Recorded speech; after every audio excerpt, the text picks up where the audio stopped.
कुछ दिनों से लगातार पश्चिम बंगाल चुनाव से जुड़ी खबरों के बारे में बात कर रहे हैं, तो वहीं एक सबसे बड़ी खबर आई है कि पश्चिम बंगाल में अब केंद्र बलों को तैनात किया जाएगा। केंद्र बल पहले से ही पश्चिम बंगाल में तैनात कर दिए गए थे सुप्रीम कोर्ट के आदेश के बाद से, तो वहीं अब 2407 सीआरपीएफ कंपनियों की तैनाती होगी पश्चिम बंगाल में।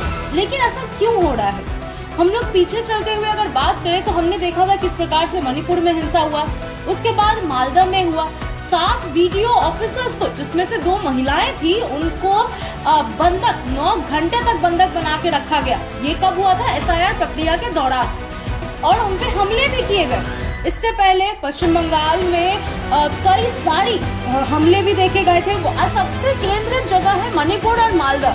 यहाँ पे हर साल वोटिंग के दौरान, चाहे वो लोकसभा की वोटिंग हो, विधानसभा की वोटिंग हो, हर साल ही कोई ना कोई घटनाक्रम सामने आती है, वायलेंस होता है पश्चिम बंगाल में। लेकिन अब घटनाक्रम यही नहीं है, ये भी देखने को मिलता है कि रैलियों में भी 2 पॉलिटिकल पार्टीज के बीच में दंगे होते हैं। रैलियां जब अपने अपने प्रचार पर निकलती है उस वक्त भी दंगे होते हैं इससे।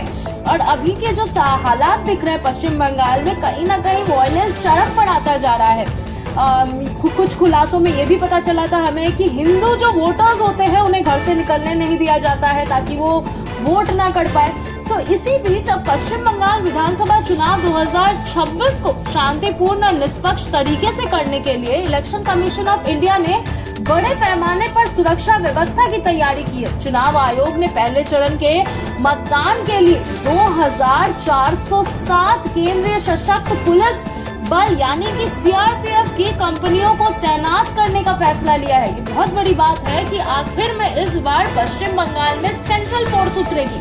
यह तैनाती 23 अप्रैल को होने वाले पहले चरण के मतदान से पहले की जा रही है। राज्य की 294 विधानसभा सीटों के लिए मतदान को 2 चरण यानी कि 23 और 29 अप्रैल, हमने पहले ही आपको इसका डिटेल दिया था अपने खबरों में कि 23 और 29 अप्रैल को 2 चरणों में मतदान होंगे और 4 मई को इसकी मतगणना की जाएगी, जबकि 4 मई को मतगणना की जाएगी। चुनाव आयोग का कहना है कि यह तैनाती संवेदनशील क्षेत्रों की पहचान और विस्तृत आकलन के बाद ही की गई है ताकि मतदाता बिना किसी डर के अपने मताधिकार का प्रयोग कर सके। ये बहुत बड़ी खबर है जिससे साफ पता चलता है कि पश्चिम बंगाल में वायलेंस की रेट जब भी इलेक्शन आती है वो हाई पे होती है। सबसे ज्यादा सुरक्षा बल मुर्शिदाबाद जिले में तैनात किया गया है क्योंकि मुर्शिदाबाद एक केंद्रित जगह है जहां पे सबसे ज्यादा वायलेंस होता है, जहां कुल 316 कंपनियां लगाई जाएगी। जी हाँ, सीआरपीएफ की 316 कंपनियां मुर्शिदाबाद में लगाई जाएगी। इसमें मुर्शिदाबाद पुलिस जिले में 240 और जंगीपुर में 76 कंपनियां शामिल है।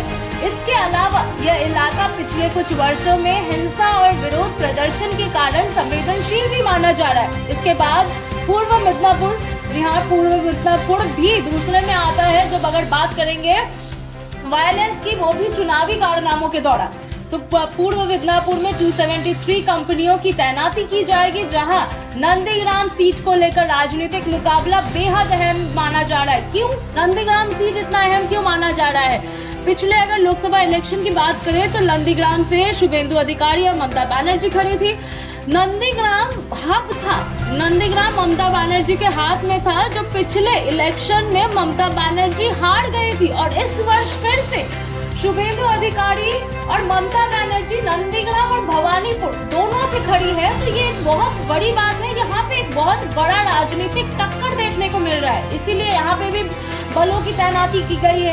इसके अलावा अगर हम बात करेंगे उत्तर दिनाजपुर को ही, तो पुलिस जिलों के जैसे इस्लामपुर और रायगंज में कांटकड़, कर्मश 61 और 71 कंपनियों को तैनात की जाएगी। जी हाँ, ये 2 जगहों पर भी तैनाती होगी। अन्य प्रमुख इलाकों की अगर बात करें तो आसनसोल, दुर्गापुर पुलिस कमिश्नरेट में 125 कंपनियों को तैनात किया जाएगा। सिलीगुड़ी में 44 कंपनियों की तैनाती की जाएगी। वहीं उत्तर बंगाल की जिलों जैसे कि दार्जिलिंग में 61,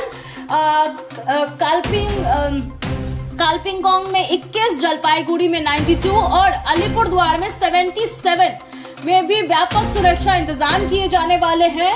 चुनाव आयोग ने पहले चरण में उत्तर बंगाल के 8 जिले शहर मुर्शिदाबाद, झारग्राम, पुरुलिया, बांकुड़ा, पूर्व और पश्चिम मिदनापुर, पश्चिम बर्धमान और बीरभूम जैसे क्षेत्रों को शामिल किया है। इन इलाकों में पहले से ही केंद्र बलों की तैनाती शुरू कर दी चुकी है और लगातार रूट मार्च किया जा रहा है ताकि मतदाताओं में विश्वास पैदा किया जा सके। इसके अलावा चुनाव आयोग के अधिकारियों ने साफ किया है कि उनका उद्देश्य पूरी प्रक्रिया को पारदर्शिता और शांतिपूर्ण बनाना है।